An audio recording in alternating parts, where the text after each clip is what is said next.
শেষ 10-এ সবচেয়ে বেশি ব্যস্ত, ঠিক কিনা? আল্লাহ রাসূল এই শেষ 10-এ বেশি ইবাদত করতেন। হাদিস শরীফের মধ্যে এসেছে শাদ্দা মিযারাহু আহইয়া ওয়া আইকাযা আহলাহু। আল্লাহ রাসূল শেষ 10-এ কোমরের লুঙ্গি এমন ভাবে শক্ত করে বাঁধতেন, এর দ্বারা মুহাক্কিক উলামায়ে কেরামগণ বলেন যে বেশি বেশি করে আল্লাহ রাসূল ইবাদত বন্দেগী করেছেন এবং করবেন, এজন্য তিনি এই লুঙ্গিকে ভালো করে গিট্ট দিয়ে নিতেন, ভালো করে শক্ত করে বেঁধে নিতেন, যাতে করে ইবাদত বেশি করে করা যায়। সুবহানাল্লাহ। নিজে জাগতেন, পরিবার পরিজনদেরকে জাগাই দিতেন। শেষ 10-এ মা আয়েশা সিদ্দিকা বলেন যে শেষ 10-এ আল্লাহ রাসূলের ইবাদত বন্দেগী আরো বেশি পরিমাণে বেড়ে যাইত। এমনিই তো এমন ভাবে ইবাদত করত যে পা মোবারক ফুলে যাইত রাত্রে দাঁড়ায় দাঁড়ায় থাকতে থাকতে, কিন্তু এই রমজানের শেষ 10-এ আরো এত বেশি পরিমাণে করত যে তার তুলনা অন্য কোনো মানুষের সঙ্গে দেওয়া যায় না। সুবহানাল্লাহ। এত পরিমাণে ইবাদত বন্দেগী বাড়াই দিতেন। আর আমি আপনি শেষ 10-এই বেশি ব্যস্ত, ঠিক কিনা?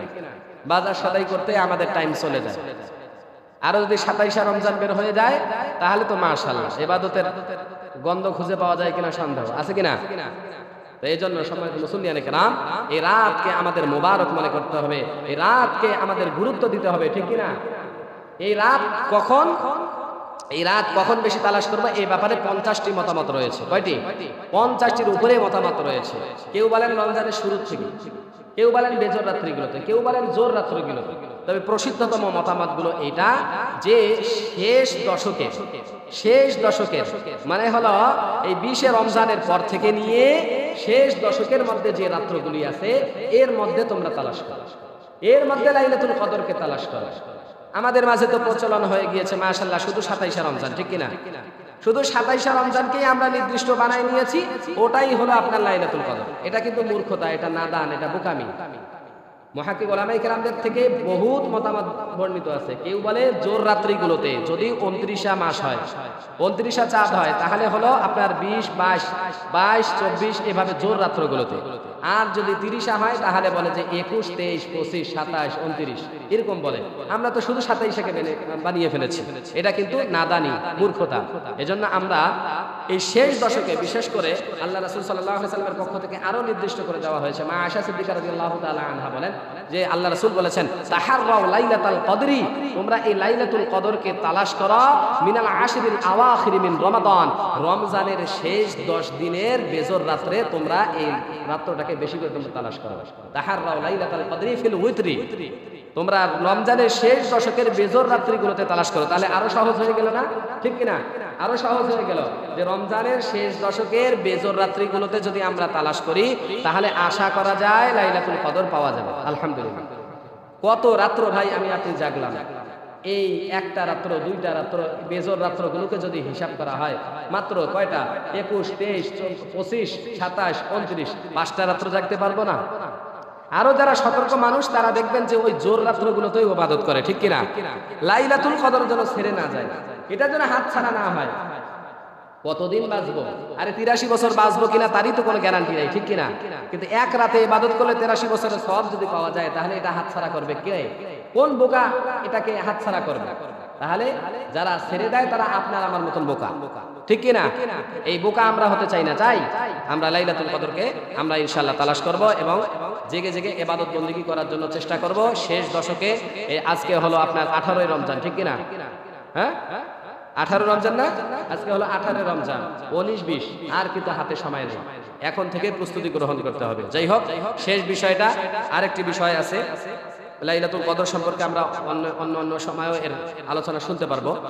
তো শেষ বিষয়টা হলো ইতিকাফ সম্পর্কে। ইতিকাফ মসজিদের মধ্যে অবস্থান করা সওয়াবের নিয়তে, ইতিকাফের নিয়তে ইবাদত মনে করে মসজিদের মধ্যে অবস্থান করে থাকাকে এটাকে বলা হয় ইতিকাফ। কি বলুন? ইতিকাফ মসজিদে ইবাদত মনে করে, সওয়াব মনে করে ইতিকাফের নিয়তে বসে থাকাকে এটাকে বলা হয় ইতিকাফ। ইতিকাফ হলো 3 প্রকার। কয় প্রকার? 3 প্রকার। একটা হলো ওয়াজিব ইতিকাফ, একটা হলো সুন্নত ইতিকাফ, আর একটা হলো নফল ইতিকাফ। নফল ইতিকাফ যখন তখন করা যায়, যে কোনো সময় মসজিদে ঢুকতেছি ইতিকাফের নিয়ত করলাম, বাস ইতিকাফের সওয়াব পাওয়া যাবে। এটা যে কোনো সময়ের জন্য হয়, যতটুকু সময়ের জন্য করা যায়। আর একটা হলো ওয়াজিব এতেকাফ, যেটা হলো মান্যত করে মানুষ, অনেক সময় করে যে আমার যদি এই কাজটা হয়ে যায় বা আমি যদি এই রোগ থেকে মুক্তি পাই তাহলে এতদিনের জন্য এতেকাফ করব। এভাবে যারা মান্যত করেন তাদের জন্য ওয়াজিব এতেকাফ হয়ে যায়। যাই হোক, ওটার মাসলা আমাদের এখন প্রয়োজন নেই। আমাদের সামনে যে এতেকাফ আসতেছে এটা হলো সুন্নতে মুআক্কাদা আলাল কিফায়া। বলুন কি সুন্নতে মুআক্কাদা আলাল কিফায়া? তার মানে হলো গ্রামবাসীর পক্ষ থেকে, মহল্লাবাসীর পক্ষ থেকে কমপক্ষে একজন হলেও এতেকাফে বসতে হবে। যদি না বসে তাহলে সমস্ত মানুষ গুনাহগার হবে। সমস্ত মানুষ কি হবে? এই সুন্নতকে তরক করার জন্য গুনাহগার হবে। আমরা চাই গুনাহগার হইতে না। আর বিশেষ করে উচিত তো হলো এতেকাফ সকলের জন্যই করা। সকলের জন্যই কি করা? যারা বৃদ্ধ হয়েছে, কাজ কাম নেই, ওই নিজেকে ব্যস্ত মনে করে, ওরকম একজন লোককে ধরে এনে মসজিদে বসায় দেয়। এটা তো উচিত ছিল যে আমার যুবক বয়স থেকেই আমি ইবাদতে বেশি অগ্রগামী হব, ঠিক কিনা? সকলের জন্য ইতিকাফ করা দরকার ছিল। ও ভাই, ইতিকাফ একটা বড় একটা ইবাদত, ইতিকাফ একটা বড় একটা রাসূলের সুন্নাত। এই সুন্নতটাকে জীবনে আমি করলাম না, আল্লাহ রাসূল যদি কাল কিয়ামতের ময়দানে শাফাআত লাভ করার জন্য আমরা আল্লাহ রাসূলের কাছে যাই, আমরা যদি আল্লাহ রাসূলের কাছে গিয়ে বলি, ওগো পয়গম্বর আমি আপনার উম্মত ছিলাম, আমি পরিচয় যদি দেই যে আমি আখির জামানার উম্মত, আল্লাহ রাসূল যদি বলেন যে আমার যতগুলো সুন্নত আছে তুমি কি পালন করেছিলা? বলবে হ্যাঁ আমি তো পালন করেছিলাম। যদি বলে যে আমার একটা সুন্নত আসলো, আমি কোন রমজানে ওই সুন্নতটাকে ত্যাগ করি নাই, তার মানে হলো প্রত্যেক রমজানে আমি ইতিকাফ করেছি, এক রমজানও আমি বাদ দেই নাই, প্রত্যেক রমজানে ইতিকাফ করেছিলাম। আর তুমি কি কখনো তোমার জীবনে এই সুন্নতটাকে আদায় করেছিলা? কি হবে উত্তর? আল্লাহ রাসূল বলেন আমি কখনো আমার জীবনে কোনো রমজানে ইতিকাফ ছাড়ি নাই। আর আমি আপনি বলবো আমার জীবনে আমি কোনো রমজানে ইতিকাফ করি নাই, ঠিক কিনা? হ্যাঁ, সেই দিন কি হবে বলুন তো? সেই দিন কি হবে? এজন্য সকলেরই উচিত ইতিকাফ জীবনে একবার হলেও করা, ঠিক কিনা? রাসূলের সুন্নাহকে জীবিত করার জন্য সকলের উচিত কিনা? আওয়াজ করেন না কেন? ইতিকাফে থাকতে গেলে ভয় লাগে নাকি? এখনই আপনারা চুপ হয়ে গেছেন, বোঝা যাচ্ছে তো মনে হয় ইতিকাফ খুব কঠিন একটা বিষয়, ঠিক কিনা? ঠিক কি?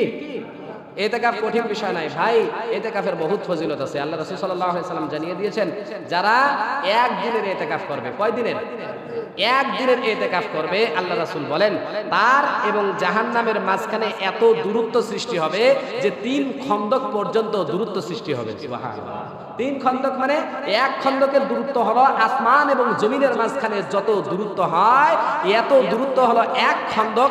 এরকম 3 খন্দক দূরত্বের এক খন্দকের দূরত্ব হলো আসমান থেকে জমিন পর্যন্ত যত বড় দূরত্ব, এত দূরত্ব হলো মানুষের এই 3 খন্দক, 3 আসমান জমিনের মাঝে যত দূরত্ব হয়, এত দূরত্ব জাহান্নাম আর মানুষের মাঝে এত দূরত্ব পয়দা হবে। সুবহানাল্লাহ। এক দিনের ইতিকাফ। আল্লাহ রাসূল সাল্লাল্লাহু আলাইহি সাল্লাম অন্য এক হাদিসের মধ্যে এসেছে, আল্লামা শারানি রাহমাতুল্লাহি আলাইহি কাশফুল গুম্মা এই কিতাবের মধ্যে আল্লাহ রাসূল সাল্লাল্লাহু আলাইহি সাল্লামের হাদিস নকল করেছেন, যেখানে আল্লাহ রাসূল সাল্লাল্লাহু আলাইহি সাল্লাম জানিয়ে দিয়েছেন মানুষদেরকে যে কেউ যদি আল্লাহ তাআলার এই যে দেওয়া রমজানুল মুবারক মাসের শেষ 10 দিনের ইতিকাফ আদায় করে, তাহলে এই শেষ 10 দিনের ইতিকাফ আদায় করলে তার আমলনামায় 2টা কবুল হজ এবং 2টা কবুল উমরার সওয়াব আল্লাহ তার আমলনামায়। কত বড় সওয়াব! আল্লাহ কত বড় সওয়াব আল্লাহ তাআলা দিয়ে দিয়েছেন। ও ভাই, এরপরেও যদি আমি আপনি গুরুত্ব না দেই, তাহলে আপনার আমার চাইতে আর বোকা কে থাকবে আল্লাহর রাসূল? অন্য এক হাদিসের মধ্যে এসেছে, আল্লাহ রাসূল সাল্লাল্লাহু আলাইহি সাল্লাম জানিয়ে দিয়েছেন, কেউ যদি রমজান মাসে বা কোনো পাঞ্জিকানা মসজিদে যেখানে 5 ওয়াক্ত নামাজ হয়, মাগরিব থেকে নিয়ে ইশা পর্যন্ত সামান্য সময় যদি ইতিকাফ করে, কারোর সাথে কথাবার্তা না বলে, এতটুকু সময়ও যদি কেউ ইতিকাফ করে, তাহলে ইতিকাফের এত ফজিলত আল্লাহ তাআলা তার জন্য জান্নাতে একটা মহল তৈরি করে দেন। তাহলে ইতিকাফের বহুত ফজিলত আছে কিনা? আপনার আমার গ্রহণ করা দরকার, আপনার আমার এর প্রতি আগ্রহী হওয়া দরকার। সকলেই এজন্য ইতিকাফের নিয়ত করি, ঠিক কিনা? নিয়ত করলেই সওয়াব আছে, নিয়ত করলেই সওয়াব আছে। আল্লাহ তাআলা তৌফিক দান করে না করে সেটা পরের হিসাব, কিন্তু নিয়ত করার সাথে সাথেই আল্লাহ তাআলা আমলে একটা সওয়াব লিখে দিবেন। সুবহানাল্লাহ। এজন্য সকলে নিয়ত করা যায় না? কি বলে, নিয়ত করা যায় কি যায় না? সকলেই ইনশাআল্লাহ ইতিকাফ করব। কোনো বৃদ্ধ, ছোট, তারপর হলো যুবক, এরকম কোনো তারতম্য নেই, সকলেই ইতিকাফ করতে পারবে।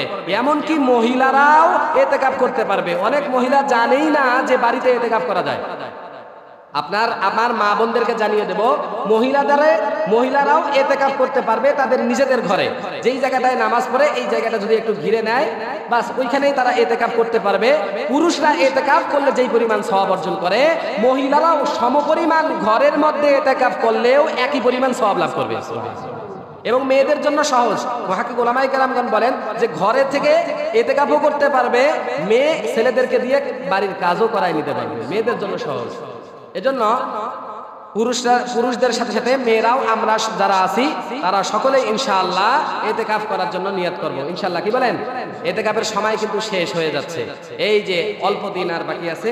আজকে হলো 18 রমজান, 20 রমজানে আপনার সূর্য ডোবার আগে, অর্থাৎ আসরের পর থেকে নিয়ে সূর্য ডোবার আগে মসজিদে ঢুকতে হয়। বুঝাতে পারলাম? 20 রমজানে আপনার সূর্য ডোবার আগেই, আসরের পর থেকে নিয়ে সূর্য ডোবার আগে, এর মাঝে আমরা মসজিদে যারা এতেকাফ করব তারা ঢুকে পড়ব এবং বের হব। কোন কোন মুহাক্কিক উলামায়ে কেরামগণ বলেন যে চাঁদ দেখে বের হব, চাঁদ দেখে বের হব। তবে আদ-দুররুল মুখতার এই কিতাবের মধ্যে যেটা এসেছে যে সূর্য ডুবে গেলেই, সূর্য ডোবার পরে মসজিদ থেকে বের হইতে পারবে। চাঁদ দেখুক আর চাই না দেখুক, সূর্য ডোবার পরেই কি হতে পারবে? বের হতে পারবে। তবে কেউ কেউ সতর্কতা বশত বলেন যে চাঁদ দেখে বের হও। এই যে মাত্র হাতে গোনা কয়েকটা দিন, তো সকলে ইনশাআল্লাহ নিয়ত করা যায় কি যায় না? আল্লাহ তাআলা আমাদের বুঝে আমল করার তৌফিক দান করুন। সকলে বলি আমিন। ওয়া আখিরু দাওয়ানা আলহামদুলিল্লাহি রাব্বিল আলামিন।